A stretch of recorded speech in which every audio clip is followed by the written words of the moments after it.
ஏங்க கூமாப்பட்டி லவா பழங்க. ஏங்க இந்த லவா பழத்தை எப்படி சாப்பிடும் தெரியுமா? லவா பழத்தை எடுத்துக்கோங்க, எடுத்து வாயில வையுங்க. ஏங்க ஏங்க ஏங்க தேனா இருக்குங்க, வாயில வச்சோன்னு கரையுதுங்க, தொண்டைக்குள்ள மொழு மொழு மொழுன்னு போதுங்க. ஏங்க பௌத்துல அட்டைப்பூச்சியா? கவலையை விடுங்க. உடம்புல கேன்சரா? கவலை விடுங்க. பைசார் கோல்ஸ், நீங்கள பிடி பழக்க போகாதீங்க. லவா பழத்தை சாப்பிடுங்க, லவ் பண்ணி சந்தோஷமா இருங்க.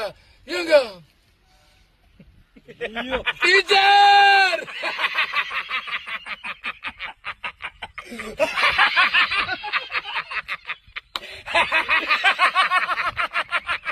ஏங்க இந்த லவா பழத்தை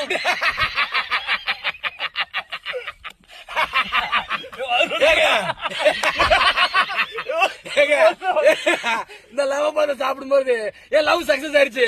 லவ் சக்சஸ் ஆனுமா? நம்ம லவா பழத்தை சாப்பிடுங்க, சக்சஸ்.